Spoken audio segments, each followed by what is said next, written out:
Welcome to Brew Drink Run TV. My name is Lee. This is Keith. And I'm Raymond. And today we're drinking Palo Santo Marron from Dogfish Head.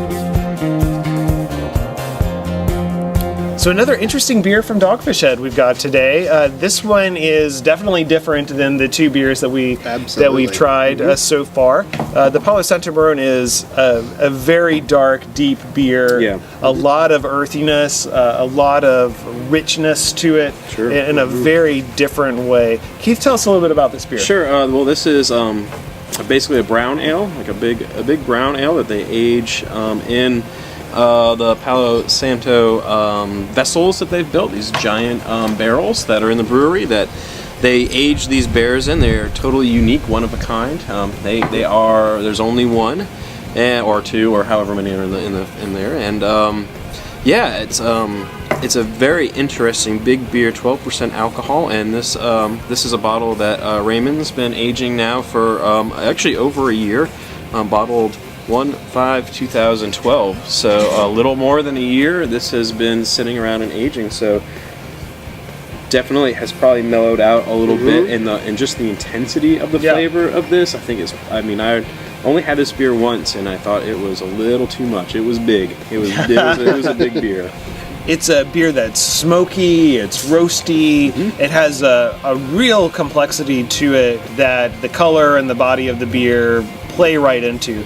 You kind of expect it with something this dark and with this type of a brown head that you're going to get something that's going to be a little bit more intense, a little bit more flavorful, again, a little bit more rich. Flavor-wise, what are you getting, Raymond? Oh, this beer is right up my alley. I'm enjoying this thoroughly. It's smoky. I get a little bacon flavor on it that's very enjoyable. And I love the mouthfeel on this. It's got a little viscous. Yep. Yeah, it's definitely thick in the mouthfeel, and I get the smokiness more than the bacon. I think you put that bacon thought in my head. Now we're all tasting bacon things. But there's also some nice sweet elements. There's a little vanilla that's coming out of this, and just like a woody earthiness. I mean, granted, what you would get probably from working in that kind of aging process in that kind of vessel.